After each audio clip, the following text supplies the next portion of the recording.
आज हमारे साथ में दादा गुरु हैं। दादा गुरु, इनका नाम देश विदेश में कीवर्ड्स में सर्च किया जा रहा है। ये वो व्यक्ति हैं जो 3 साल से अन्न नहीं लिए हैं, केवल पानी पी के रह रहे हैं, और पानी भी केवल नर्मदा नर्मदा नदी का पानी पीते हैं। और 3 साल से सारा काम करते हैं, पैदल चलते हैं, और बहुत लोग हैरान हैं। गोल्डन बुक ऑफ रिकॉर्ड्स ने कई रिकॉर्ड्स दे डाले, और इन 3 साल के बीच में इन्होंने 2-3 बार ब्लड भी दे दिया है। हमारे साथ में हैं, आपका बहुत बहुत स्वागत है। मैं और मेरी पूरी टीम आपका स्वागत करते हैं। हम लोग आपसे सवाल पूछेंगे। कुछ सवाल मेरे हैं, कुछ सवाल मेरे साथियों के हैं। पहला सवाल तो ये है कि इतने दिनों तक कोई व्यक्ति भूखा कैसे रह सकता है? क्या आप वाकई पानी लेते हैं और कुछ नहीं लेते? हमारी भारतीय सनातन संस्कृति में हमने नदियों को माँ कहा है, और जो आहार से हमें ऊर्जा प्राप्त होती है वो निश्चित रूप से जो प्रकृति के समीप है, जो इस गंगा यमुना या वो नर्मदा की निकटता में, प्रकृति की निकटता में, तो प्रकृति हर एक क्षति की पूर्ति भी करती है, और प्रकृति में विद्यमान है वो ऊर्जा जो व्यक्ति आहार से लेता है, वही हम नर्मदा के जल से और उसके तट पर चलते चलते जो नर्मदा के हर कंकर को शंकर कहा है। दुनिया के अंदर सबसे सकारात्मक ऊर्जा वो नर्मदा की शिलाओं में है, कंकरों में है, पत्थरों में है, इन पेड़ों में है, पहाड़ों में है, सूर्य के प्रकाश में है, चंद्र के प्रकाश में है। पर आपको कैसे मिल रही? बाकियों के लिए तो थोड़ा सा ये समझ के थोड़ा सा परे है। आपको मिल रही है, वर्तमान मेडिकल भी कहता है, हमने सुना है कि 61 दिन से ज्यादा कोई इतना बड़ा व्रत नहीं रख सकता। आपने 3 साल लगभग हो गए। आज तो ज्ञान और विज्ञान सभी स्वीकार कर चुका है।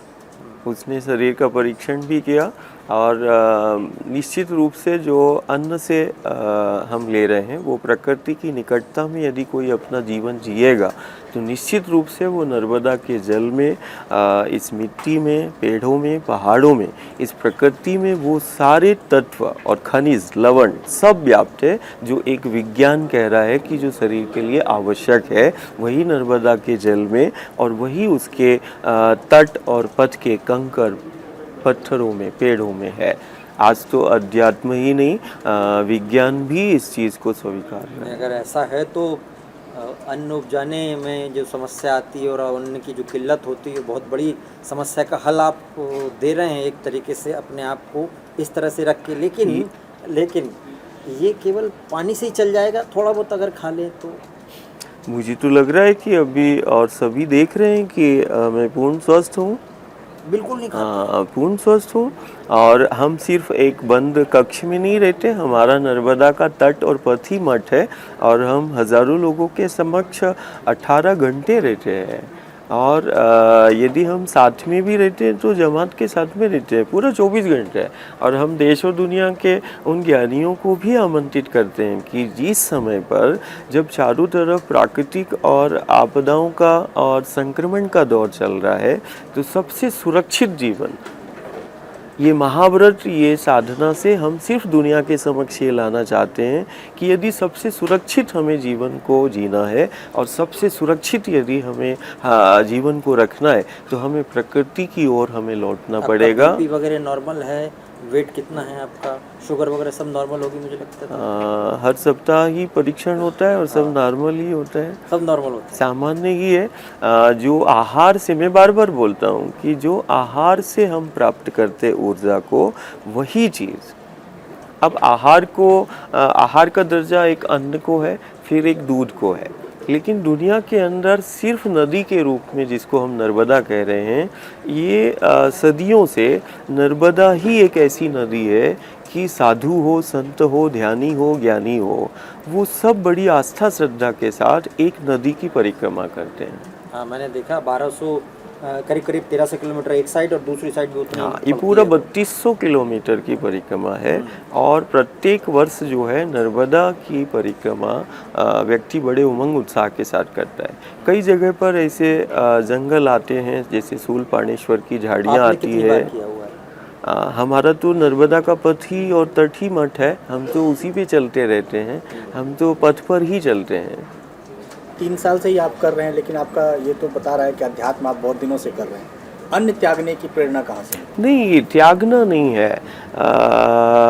ये त्यागना नहीं है, हम इसको त्यागना नहीं, ये प्रकृति से जोड़ना है।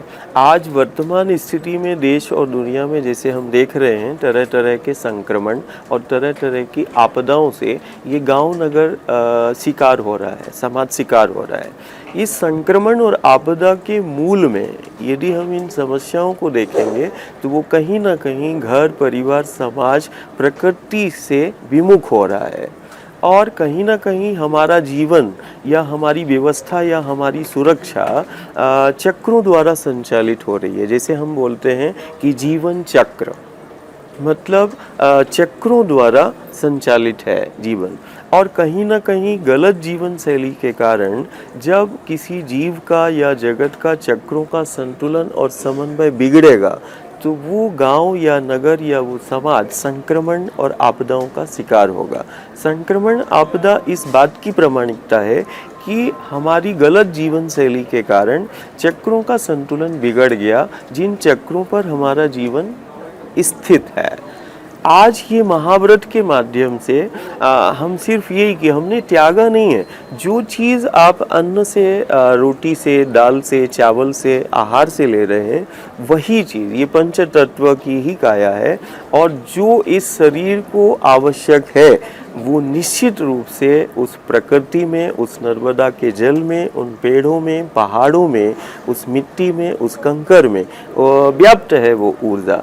हमसे कुछ पूछना चाह रही है गुरुजी, मेरा एक सवाल है आपसे। मैं नॉर्मली देखती हूँ कि जिस तरीके से आपने कहा कि आप इतने समय से आपने अन्न ग्रहण नहीं करा, आप नर्मदा का जल पी करके रह रहे हैं, लेकिन मैंने देखा है कि मैं अगर अपने आप को उस जगह पे देखूँ तो मुझे लगता है नवरात्र का जो फास्ट होता है 9 दिन का फास्ट, मैं उससे जोड़ के देख रही हूँ। 9 दिन बहुत मुश्किल हो जाता है, उसमें भी हम कुछ ना कुछ खाते, जैसे फल खा लिया, कुछ खा लिया, आप बिल्कुल भी कुछ नहीं खाते, आप सिर्फ जल लेकर के निश्चित एक आम लोगों के लिए कैसे पॉसिबल होगा? अगर मैं ऐसा करना चाहूँ या फिर मेरे जैसे और भी लोग नहीं, ये सबके लिए पॉसिबल हो सकता है।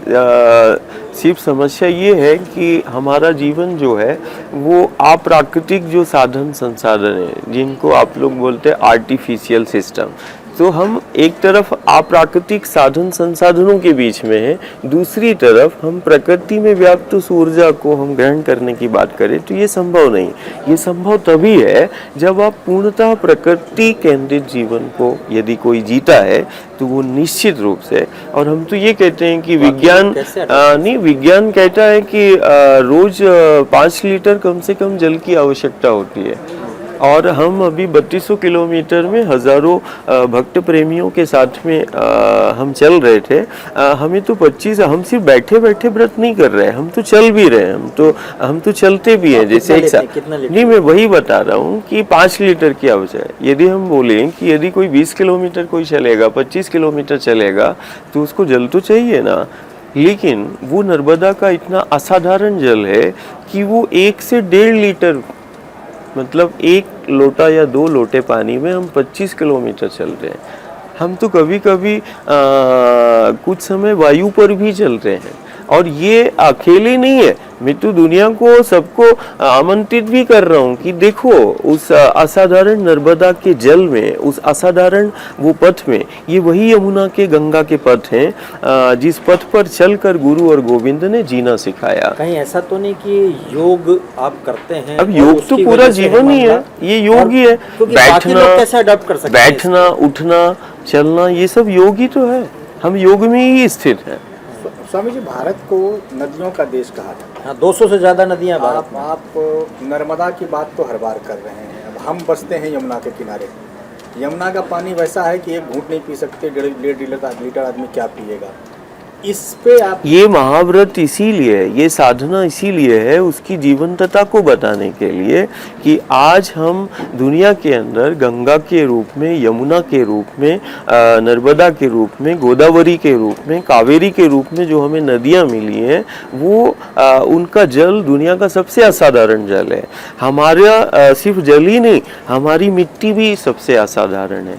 हमारा जो जंगल है जिन्हें अभ्यारण्य हम कहते हैं, विंध्याचल है, सतपुड़ा है, हिमालय की वादियां, हमें दुनिया के सबसे असाधारण पर्वतमालाएं मिली हैं जिनमें असीम ऊर्जा है, जिसको हम सकारात्मक ऊर्जा या दैवी ऊर्जा हम कह सकते हैं। हम प्रॉपर कन्वर्ट कर सके या टैप कर सके, तो जितनी भी समस्याएं हैं, कुपोषण और नहीं, कन्वर्ट पता नहीं कौन सी सब खत्म हो कन्वर्ट जाएंगी। करने की आवश्यकता ही नहीं, हम उसके साथ, हमें सिर्फ प्रकृति के समीप आना है।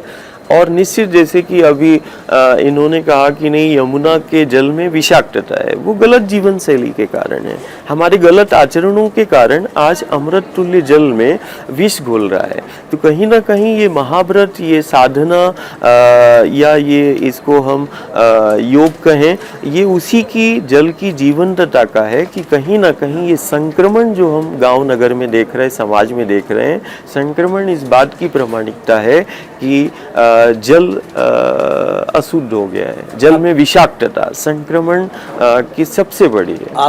आपने बहुत सारे काम पर्यावरण के लिए किए हैं, तो इसमें वो नदियों को साफ करना भी शामिल है? निश्चित, ये एक तरफ मिट्टी आज हमारे सबसे बड़ी चुनौती है कि जल में जहर, मिट्टी में जहर और वायु में भी जहर, ये गलत जीवन शैली और गलत आचरण के कारण है।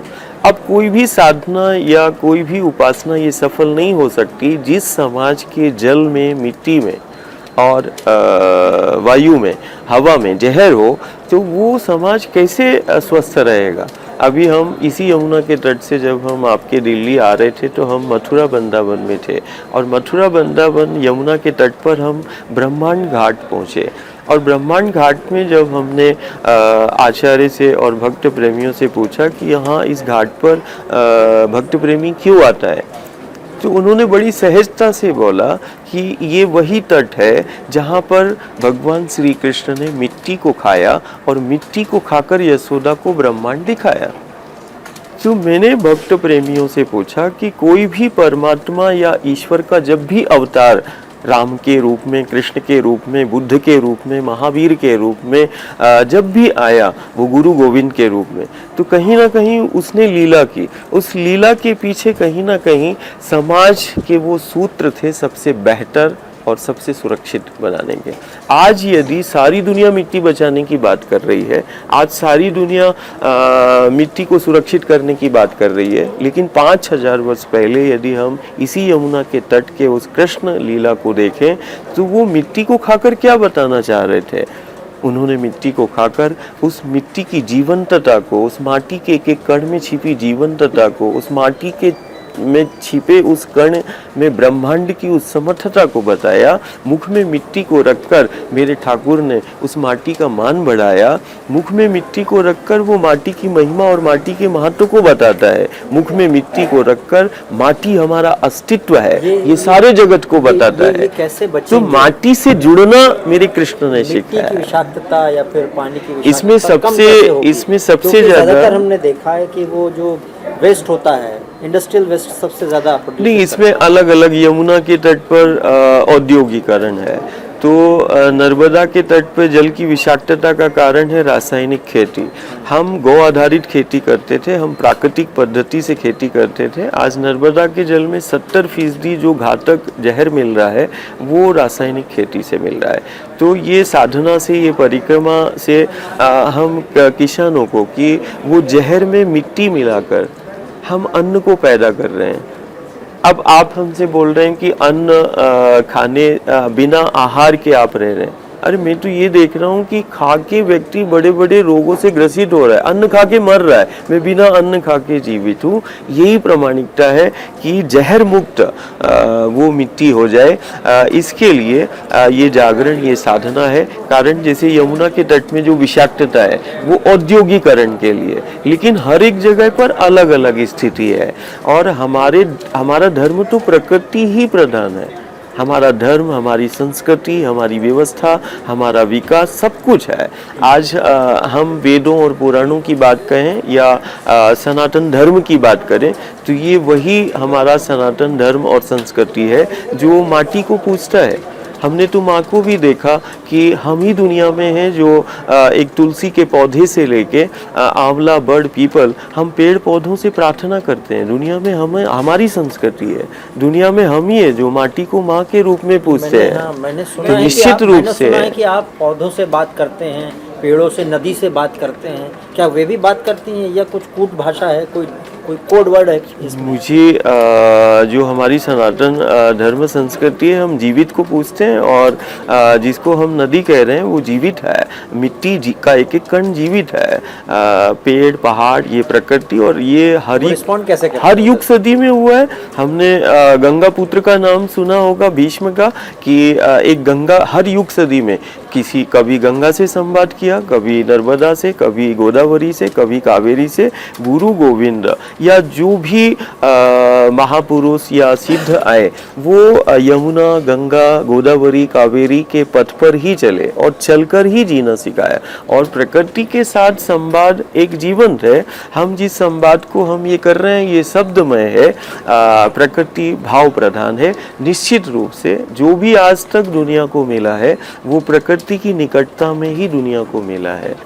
स्वामी जी, मेरा आपसे ये सवाल है कि हमारे देश में करोड़ों लोग ऐसे हैं या दुनिया में करोड़ों लोग ऐसे हैं जो प्रकृति से ऊपर प्रॉफिट को देखते हैं, अपने निजी प्रॉफिट को, इसलिए वो इसके परिणाम स्वरूप दोहन भी करते हैं। तो आप उनको क्या संदेश देना चाहते हैं? अब सिर्फ दोहन ही नहीं, शोषण करने लगे हैं। दोहन तो ठीक है, शोषण होने लगा है। आज हम जो देश दुनिया में आपदा और संक्रमण देख रहे हैं वो कहीं ना कहीं अत्यधिक प्रकृति के दोहन नहीं, शोषण के कारण है। चाहे वो धरा का हो, चाहे वो वनों का हो, अभ्यारण्य का हो, चाहे वो नदी का हो।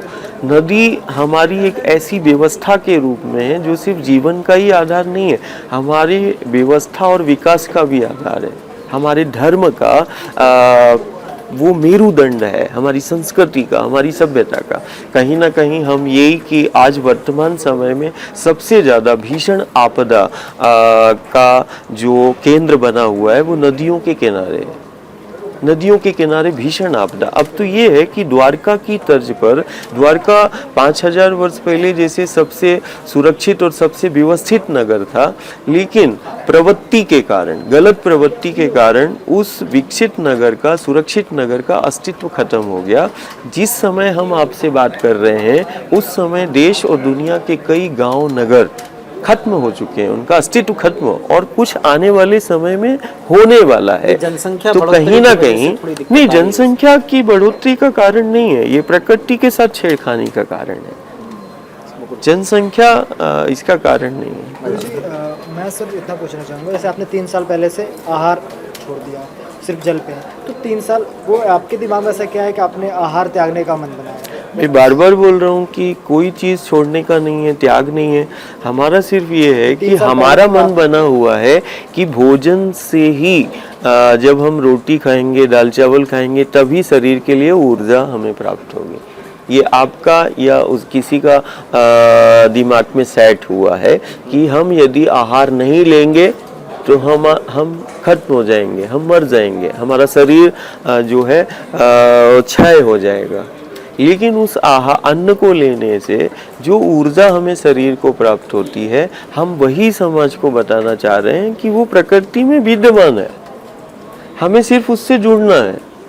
मैं ये जानना चाहता हूँ ना, जैसे 3 साल पहले तो आप आहार का ग्रहण करते थे, मैं वैसे भी एक ऐसा क्या हुआ कि फिर आपने एक टाइम का ही लेता था उस समय। तो फिर भी मतलब ये ऐसा क्या आया कि मन में सिर्फ कि कारण आहार इस व्रत का पीछे कारण ये है कि जो आपदा और संक्रमण का दौर चल रहा है और जो हमारा समाज इसका शिकार हो रहा है, कहीं ना कहीं हम उस जीवनदायिनी जिनको दुनिया नदी के रूप में देख रही है, हमारे लिए वो साक्षात भगवती है, हमारे लिए वो साक्षात शक्ति स्वरूप है। और हम उस गंगा हो, यमुना हो या उस माँ नर्मदा के आंचल में जो जीवन छिपा हुआ है, जो उसकी जीवंतता है, हम उसको दुनिया के समक्ष लाना चाह रहे हैं कि ये साधारण पेड़ पहाड़ या ये नदियाँ नहीं हैं, इनसे हमारी जिंदगियाँ हैं।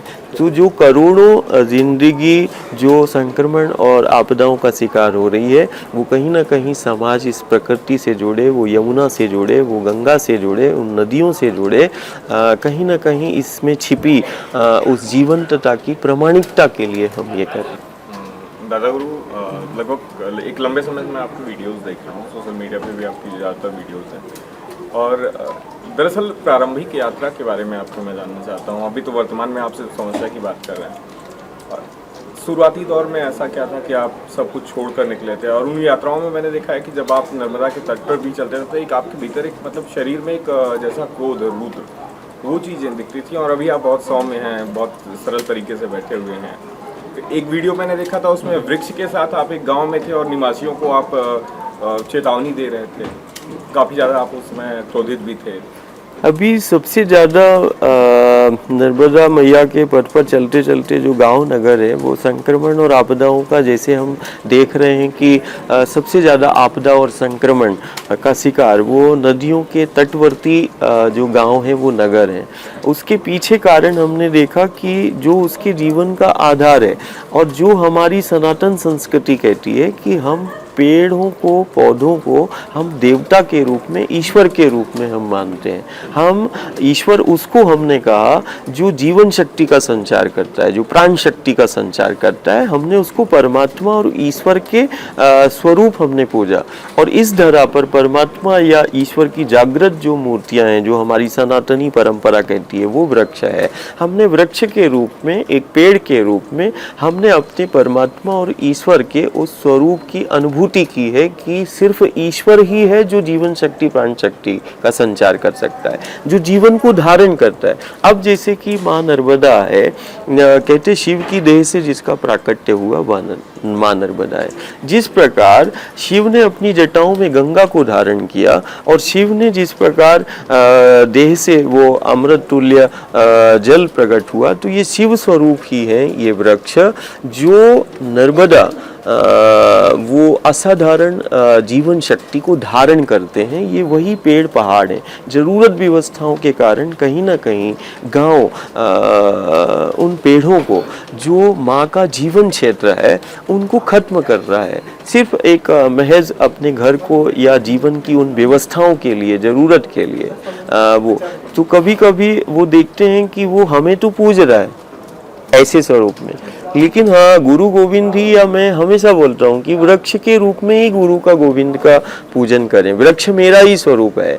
तो एक तरफ जो वृक्ष के रूप में वो परमात्मा ईश्वर हमारे द्वार पर खड़ा है, हम जरूरत व्यवस्था के नाम पर उसको काट रहे हैं, और जब हम इस स्वरूप में आए तो वो अब हमें पूज रहे हैं। तो उस समय हमें थोड़ा सा हमारी उग्रता आती है कि एक तरफ तुम मुझे काट रहे हो और दूसरी तरफ तुम मुझे पूज रहे हो। तो ये कहीं ना कहीं समाज का दोहरा चरित्र है, जिसके कारण समस्या बनी हुई है। मतलब स्वयं को आप वृक्ष समझकर और उन लोगों को इस बात नहीं, सिर्फ स्वयं को ही नहीं, हर युग सदी में गुरु और गोविंद ने बहुत ज्यादा, आप मतलब बहुत ज्यादा हाँ, और बहुत तेज, मतलब लाउड मैंने आपको उस समय में देखा था। वो कभी ये चाहे गंगा का, यमुना का या नर्मदा का पथ हो, अभी सबसे ज़्यादा जो पीड़ा है वो यही है कि हम ज़रूरत व्यवस्था और विकास के नाम पर कहीं ना कहीं हम उन असाधारण जो हमारे वन हैं, हमारे ये पेड़ पहाड़ हैं, हम ज़रूरत व्यवस्थाओं के नाम पर उसको काटते चले। आज बद्रीनाथ केदारनाथ हम देख लें कि जहाँ साक्षात परमात्मा और शक्ति है, आज सबसे भीषण आपदा के केंद्र बने हैं। हम कल दिल्ली वालों को भी बोल रहे थे कि दिल्ली भी एक द्वारका हम समझ लें, तो कहीं ये द्वारका की तर्ज पर कल भारत के मानचित्र से वो तो नहीं हो जाएगा। तो उसके पीछे यदि होगा, कभी ऐसा होगा कि मुंबई है, कभी दिल्ली है, कभी हम मद्रास को देखते हैं, कभी हम कलकत्ता को देखते हैं, तो आने वाले समय में यदि यही भौतिकवाद चलता रहा और हम ज़रूरत व्यवस्थाओं के नाम पर यदि हम इसका शोषण करते रहे, तो वो निश्चित है कि दुनिया के दूसरे गांव नगर, जैसे आज उनका अस्तित्व खत्म हुआ, कल हमारे देश के भी कुछ गांव नगर हैं जो आज खत्म होते चले जा रहे हैं। दादा गुरु, आप नर्मदा के आसपास तो रहते हैं, क्या यही और किसी नदी के साथ या कहीं हम उम्मीद कर सकते हैं कि बहुत जल्दी दादा गुरु यमुना और गंगा के किनारे निश्चित हमारा गंगा का, यमुना का, हम बोलते हैं कि ये गंगा, यमुना, नर्मदा, गोदावरी, ये दुनिया के लिए तट है, हमारे लिए मठ है। तो हमारा कई बार ऐसा होता है कि कोई स्वामी आचार्य या कोई आएगा तो बोलेंगे नहीं, महाराज जी का मठ कहाँ है। तो मैं घर परिवार से बोलता हूँ कि ये गंगा यमुना नर्मदा के तट और पथ ही हमारे मठ हैं। और निश्चित रूप से आज हम यदि दिल्ली में हैं तो हम यमुना जी का ही बात कर रहे हैं कि यमुना वो असाधारण, ये यमुना का पथ है जिस पथ पर आज हमारा संवाद हो रहा है। 5000 वर्ष पहले वो लीला इन्हीं तट और पथों पर तो हुई और दुनिया को बताया, जीना सिखाया, वही तो हमारा गुरु गोविंद कहलाया।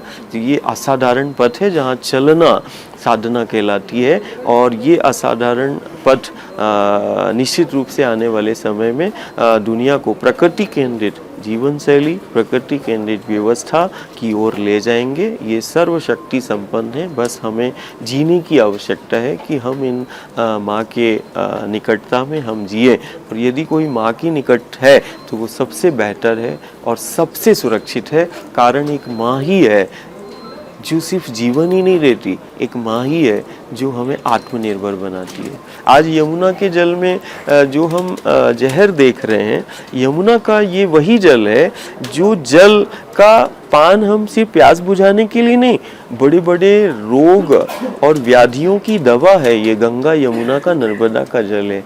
हमने नर्मदा जल को सेवन करते करते बड़े बड़े असाध्य रोगों को दूर होते हुए देखा है। आज ये जो संक्रमण है, संक्रमण इस बात की प्रामाणिकता है कि हमारा जल जो अमृत तुल्य है वो दूषित हो गया। दूषित जल संक्रमण की निशानी है। यदि संक्रमण मुक्त समाज को चाहिए तो हमें गंगा यमुना के जल को किसी भी स्थिति में शुद्ध करना होगा। तो एक तरफ शुद्धिकरण की चुनौती है, दूसरी तरफ संरक्षण की, दोनों ही बातें हैं। गुरुजी, मेरा प्रश्न ये है, पहला कदम बहुत महत्वपूर्ण होता है। हम प्रकृति की विलासिता की बात कर रहे हैं, भोग विलासिता की बात कर रहे हैं, तो इस भोग विलासिता से हम प्रकृति की तरफ पहला कदम कैसे बढ़ाएं? सबसे महत्वपूर्ण तो यही हो जाता है ना कि हम बढ़ाएं कैसे, और पहला कदम सबसे पहला कदम है हमें अपनी जीवन शैली जो हमारा खान पान है उसको हम जरूरत जो हमारी रोज की आवश्यकताएं हैं, जरूरत, उसको कम करना पड़ेगा। ये पहली प्राथमिकता है। गुरु जी नमस्कार। गुरु जैसे भगवान श्री कृष्ण कहते हैं गीता में भी कि ये जो हमारा इंद्रियों को घोड़े के समान बता दिया, मन को लगाम बता दिया, और जैसे आपका जो स्तर है ये कोई भौतिक स्तर तो है नहीं, आप एक आध्यात्मिक स्तर के लेवल पर पहुंच चुके हैं। तो गुरु जी, आप जैसे इस स्तर पर पहुंच गए, या आप इसको ईश्वर कृपा मानते हैं या फिर इस स्तर पर कोई भी पहुंच सकता है? निश्चित है, आज हर एक जीव का अधिकार है और वो समानता, वो प्रकृति ही हमें संदेश देती है। ये हम बार बार कहते हैं कि सबसे बेटर और सबसे सुरक्षित जीवन यदि हमें जीना है और सबसे बेटर यदि हमें अपने जीवन को बनाना है तो वो प्रकृति के समीप है। ये महाव्रत या ये साधना इस बात की प्रामाणिकता है कि हम गांव से, घर से, परिवार से, समाज से बोल रहे हैं कि आप आकर देखें, आप प्रकृति के समीप आए और सबसे बेहतर खुद को बनाएं। जैसे कि तो शंकराचार्य जी थे, उन्होंने भी ब्रह्मचर्य पे काफ़ी बल दिया था। आपके इस ब्रह्मचर्य साधना को लेकर क्या विचार है?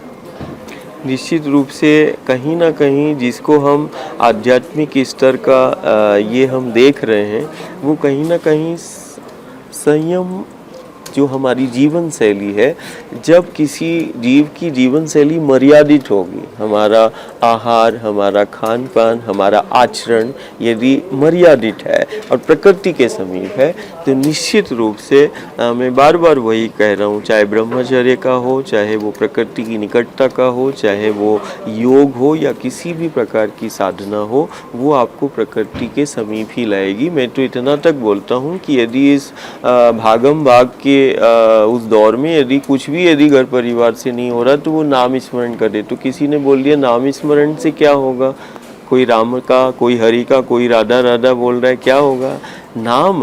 नाम स्मरण के पीछे है सत्य का स्मरण, वो आवृत्ति है, वो आवृत्ति उस जीव को प्रवृत्ति से निवृत्त कराएगी और प्रकृति के समीप लाएगी। नाम स्मरण की महिमा है। नाम स्मरण अध्यात्म और विज्ञान में, विज्ञान को अभी मैं उनको बोलता हूँ कि नहीं, आप अपनी यंत्र लाएं और हम राम राम कह रहे हैं, हम राधे राधे कह रहे हैं, आप उस आवृत्ति को देखें, तरंग को देखें कि ये आवृत्ति, ये नाम स्मरण कैसे उसके जीवन को सुरक्षित कर रहा है, ये कैसे नाम स्मरण ऐसा ढाल बन के रखा है और वो कैसे प्रकृति से जोड़ रहा है। तो हमारी जो भी सनातनी परंपराएं है वो किसी अंधविश्वास पर नहीं, वो जीवंत प्रामाणिकता पर है। मैंने देखा है बहुत सारे विदेशी यूनिवर्सिटीज़ अब हमारी जो पुरानी तकनीक थी, पुराने जो नानी दादी वगैरह भी कहती थी या बुज़ुर्ग लोग कहते थे, उन पे अब अध्ययन कर रहे हैं और उसको यूनिवर्सिटी में बाकायदा वो लोग ये प्रचारित करते हैं कि हमने रिसर्च में ये पाया कि ऐसा हुआ है, जबकि हमारे यहाँ पर वो बहुत सालों से चला कुछ समय के बाद भारत उसकी जीवंत अभिव्यक्ति बनेगा। ये हम परिवार को वचन देते हैं कि आने वाले समय में विश्व समुदाय के समक्ष ये गंगा यमुना, ये प्रकृति की जीवंतता, आज जो भी विज्ञान का युग है, निश्चित रूप से आने वाले समय में विज्ञान आपके समक्ष होगा और वो बताएगा कि नर्मदा के जल और प्रकृति की जीवंतता और दुनिया को प्रकृति से जोड़ने का एक सबसे बड़ा आधार यही यमुना का, गंगा का, नर्मदा का पथ होगा। मैं आपसे थोड़ा व्यक्तिगत सवाल पूछना चाहता हूँ। नहीं, इसमें आपका विवाह हुआ है, नहीं हुआ है, कहाँ तक पढ़े नहीं, हैं? इसमें मैं सबसे क्षमा मांगता हूँ कि मेरा सिर्फ माँ है और माँ का ही जीवन है। ये गृहस्थ और सांसारिक में मैं रहता हूँ, लेकिन इसमें रह के मैं पूर्ण तरीके से मुक्त हूँ। अब पढ़ाई कहाँ से की और पढ़ाई कौन से कॉलेज में, कहाँ, कौन से शहर में? नहीं, मेरा गुरुकुल, मेरा विद्यालय नर्मदा का पथ है। नर्मदा का पथ ही हमारा गुरुकुल है और हम बोलते हैं कि ये जीवन जीने की कला का सबसे बड़ा केंद्र है और मुझे माँ से ही जो कुछ मिला है, माँ से ही मिला है। ये जिस चीज़ का आप अध्ययन की बात कर रहे हैं, ये द्रव्य पदार्थ साधन संसाधनों का है।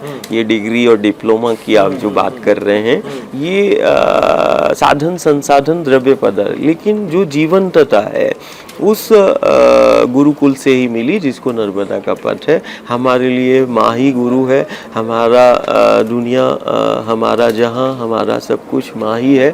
और हम इस समय जब आप लोगों से बात कर रहे हैं तो यमुना के द्वार पर हैं और मुझे ऐसा लग रहा है कि माँ ही दुनिया को संदेश देना चाह रही होगी। दादा गुरु, इससे पहले कि भूपेंद्र जी इस वार्तालाप को खत्म करें, मैं 2 सवाल आपसे पूछना चाहता हूं। एक ये, नर्मदा पिछले कुछ सालों में राजनीति का केंद्र बनी है। मध्य प्रदेश की राजनीति में नर्मदा अचानक ऐसी उभरी कि उसकी परिक्रमा सब करने लगे और जो कर रहे हैं उसकी सरकार बन रही है। दिग्विजय सिंह जी और दिग्विजय बाबू ने किया। उसके बाद अभी हम जो देख रहे हैं, केंद्र सरकार की योजनाएं भी बहुत सारी नदियों को लेकर है। तो एक तो ये कि क्या नर्मदा के ऊपर जो राजनीति हो रही है उससे आप कितना सहमत हैं, क्या उससे नर्मदा का कुछ भला हो रहा है? और दूसरा, केंद्र की योजनाएं जो चल रही हैं नदियों के उद्धार की, इसको आप कैसे देखते हैं, कितना भला इससे नदियों का होगा? ये राजनीतिक विषय नहीं है, ये सामाजिक और हमारे जीवन से जुड़ा हुआ विषय है। ये कुछ विषय होते हैं जो बहुत ऊपर है। मुझे ऐसा लगता है कि हर एक, चाहे वो पक्ष हो विपक्ष में बैठना लोकतांत्रिक प्रणाली है और कहीं ना कहीं जब बात यदि राष्ट्र की आए, जब बात राष्ट्र के जीवन की आए, तो क्या पक्ष क्या विपक्ष सब निष्पक्ष होकर खड़े हो जाएं। आज जैसे हम यमुना के द्वार पर हैं, अब इसमें कहें कि एक राज्य की व्यवस्था है, केंद्र की व्यवस्था है, तो योजनाएं हैं और योजनाएं बहुत सुंदर है, इसमें कोई है। लेकिन एक योजना होती है, एक सिद्धांत होता है। योजना व्यक्ति और गांव को देखकर बनाई जाती है।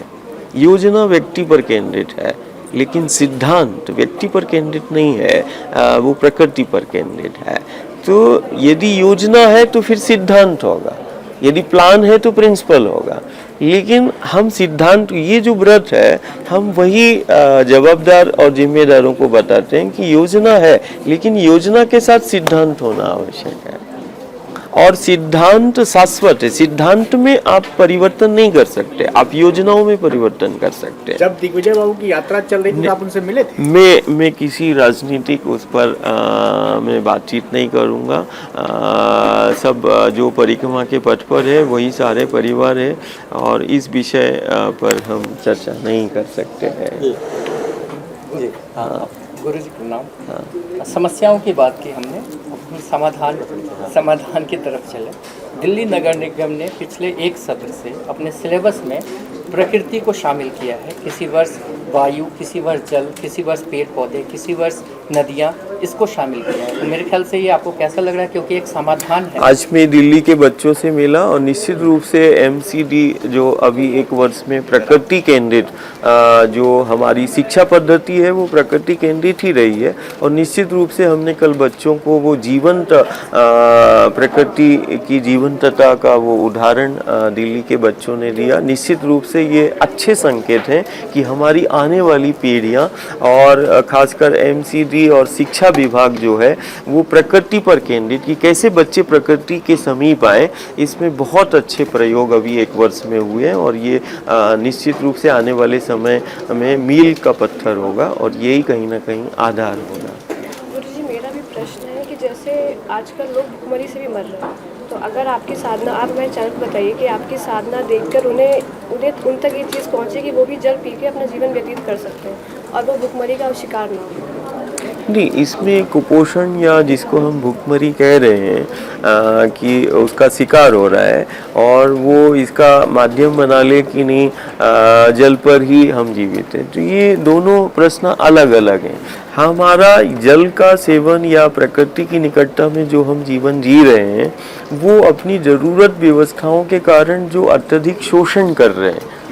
आज कहीं ना कहीं आपदा हो, संक्रमण हो या कुपोषण हो, इसके पीछे शोषण है प्रकृति का। आज मिट्टी है, यदि अन्न पैदा नहीं हो रहा है तो उसके पीछे हमने मिट्टी को समाज ने बंजर कर दिया। और आज यदि मिट्टी खत्म हो गई तो अब जब मिट्टी नहीं रहेगी तो अन्न कहाँ से है? ये व्रत जो है वो मिट्टी को फिर से बनाने के, बचाने के लिए और उस मिट्टी की, जिसको हमने माँ कहा है, उसकी उर्वरा शक्ति फिर से पुराना वैभव उस माटी का आए और फिर से वो अन्न पैदा हो। नहीं तो कई जगह अकाल है, सूखा है, कई जगह पर हमने देखा बाढ़ ही बाढ़ है, कोई पानी में डूब के मर रहा है, कोई बिना अन्न के मर रहा है। तो कहीं ना कहीं ये सब के मूल में एक ही चीज़ आएगी कि कहीं ना कहीं हमने ज़रूरत और व्यवस्थाओं पर और जीवन शैली, गलत जीवन शैली के कारण कहीं ना कहीं आज मिट्टी खत्म हो रही है, पानी खत्म हो रहा है।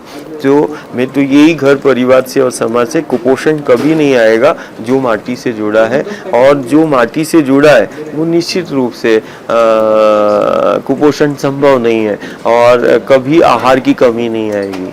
हाँ, मेरा प्रणाम। जलवायु परिवर्तन के इस दौर में जब विश्व के बहुत सारे लोगों को अन्न और शुद्ध जल नहीं मिल रहा है, उस समय खाने पीने की सामान और जल की बहुत बर्बादी हो रही है, तो इस पर आप क्या संदेश देना चाहेंगे? ये व्रत ही मेरा है कि जब चारों तरफ माटी और पानी को बचाने की बात हो रही है और जब चारों तरफ संक्रमण और आपदा का शिकार हो रहा है, तो हमारा यही संदेश है कि वो अपनी जीवन शैली, मैं बार बार यही बोल रहा हूँ कि जीवन शैली में बदलाव ही इस समस्या का समाधान है। कोई ऐसी व्यवस्था नहीं है, कोई ऐसा वित्त नहीं है कि वित्त को लगा के हम गंगा यमुना का या प्रकृति का हम संरक्षण संबंध, वित्त से नहीं, चित्त से होगा। मैं फिर थोड़ा सा कुछ और सवाल पूछूंगा। आज सुबह आपने कब पानी पिया था लास्ट बार? सुबह टाइम कितने घंटे पहले हुआ होगा? अभी कितना बचा हुआ? 2:30 बजे। हाँ, तो ऐसा कितना 10-11 बजे। कितना पिया होगा? 1 गिलास है। 1 गिलास। हाँ। तो दिन भर में कितने गिलास होते हैं? 4-5 गिलास हो जाते बस। हाँ। ये शुद्ध कहाँ पर मिलता है? ये नदी अभी तो मैं दिल्ली में, तो मैं जब आया तो मुझे मालूम था कि दिल्ली में यमुना का जल और प्राकृतिक जल लोग यहाँ नहीं है, तो मैं 5 दिन का व्यवस्था परिवार लेके आया। वहाँ पर नर्मदा कौन सी जगह? प्रवाहित जल। हाँ, नर्मदा कौन सी जगह शुद्ध है? नर्मदा कहाँ का पानी पिया जा सकता है? नर्मदा सिर्फ जो हमारे शहर जो किनारे बसे हुए हैं उसको छोड़ के बाकी जगह पर नर्मदा का जल जो है अभी काफ़ी हद तक अन्य गंगा और यमुना की हम तुलना करेंगे जल की तो काफ़ी। अच्छा, मैंने ये सुना है जो आपने नर्मदा परिक्रमा की बात करी, तो नर्मदा परिक्रमा में अभी भी अश्वत्थामा के चिन्ह मिलते हैं, अश्वत्थामा कई लोगों को मिले हैं, ऐसे बहुत लोगों से हमने सुना है, ये है कैसा? नर्मदा का पथ बहुत सारे सिद्ध और योगियों की तपोभूमि रही है और नर्मदा का तट और पथ ध्यान योग साधना का ही रहा है। नर्मदा का पथ जो है उसमें आज भी जो भक्त प्रेमी बड़ी आस्था श्रद्धा के साथ परिक्रमा करता है तो सिर्फ अश्वत्थामा ही नहीं, वो नर्मदा का भी साक्षात्कार करता है और उसको माँ मिलती है और जैसे बच्चे के साथ रहती है। उसकी जीवंत जो भी परिक्रमा जिसने संपूर्ण की है उसके अपने अपने अनुभव है। तो मुझे लगता है कि दैविक जो हमारी सत्ता है उसका प्रत्यक्ष प्रमाण यदि किसी को देखना है या परमात्मा ईश्वर का साक्षात्कार या उसको एहसास करना है तो वो एक बार जरूर नर्मदा परिक्रमा करे। और जिसने किया है और हर साल लाखों परिक्रमा करते हैं, देश का ही नहीं दुनिया का करता है। और हमारी एक इच्छा भी है कि जो परिक्रमा कर रहे हैं उनसे आप संवाद करेंगे तो उनके जो अनुभव होंगे उन अनुभव में हमें उस दैविक शक्तियों की जीवंतता, ऐसा कोई रोचक अनुभव आप साझा करना चाहेंगे दर्शकों के साथ? अपना रोचक अनुभव जो आपको लगा हो नहीं ये दैवीय ये चमत्कारिक है, चमत्कारिक है। अब सबसे ज्यादा तो माँ ने इसी शरीर को चमत्कार बना दी, यही सबसे ज्यादा रोचक है। यही जो देख रहे हैं ये माँ ही है। नहीं कुछ और भी अभी कुछ दूसरे संबंधित ऐसा है, कुछ ऐसा भी लगता है? मुझे तो माँ के तट और पथ पर सब विलक्षण ही है उसमें। मुझे नहीं लगता है कि कोई भी चीज़ चाहे वो कंकड़ हो, पत्थर हो, पेड़ हो, सब कुछ विलक्षण है, असाधारण है। और कहते हैं जो जीता है उसके पास शब्द नहीं होते। हम तो जो कभी ऐसे प्रश्न आते हैं तो हम निशब्द हो जाते हैं, कारण हमारे पास शब्द नहीं है। हम सिर्फ यही प्रार्थना करते हैं कि माँ से कि हम बस वो ऐसा जीवन जीना चाहते हैं कि कोई इस जीवन को देखे तो वो जीना सीख जाए और उसके जीवन को दिशा मिल जाए, कारण हम शब्दों से नहीं समझा पाते हैं। ऊपर वाले ने हमको जब नीचे भेजा तो जीवन जीने के लिए भेजा और इस धरती को जीवन जीने योग्य बनाए रखने की जिम्मेदारी हमारी है, क्योंकि ज़मीं कट रही है, नदी घट रही है और इसके चक्कर में इंसानी सभ्यता सिमट रही है और उसको बचाने का काम हम सबका है। दादा गुरु आपका बहुत बहुत धन्यवाद, आपने हमको वो मैसेज दोबारा रिकॉल करवाया है, याद करवाया है, आपका बहुत बहुत धन्यवाद।